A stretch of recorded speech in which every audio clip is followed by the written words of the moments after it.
Hello guys, for today's video, may update na si Mamet sa ating stream ads.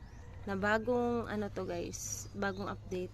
So ayan guys, an update to in stream ads effective January 5 earnings will be based on views of your eligible videos. By continue to use in stream ads, you accept this change.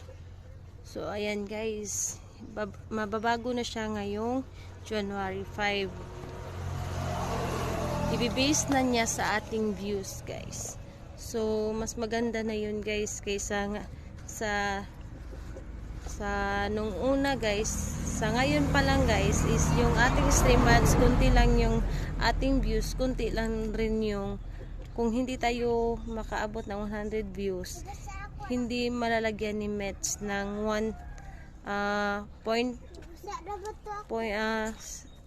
0.1 cents. So yun ang alam ko guys. So yun lang guys, thank you for watching, bye bye.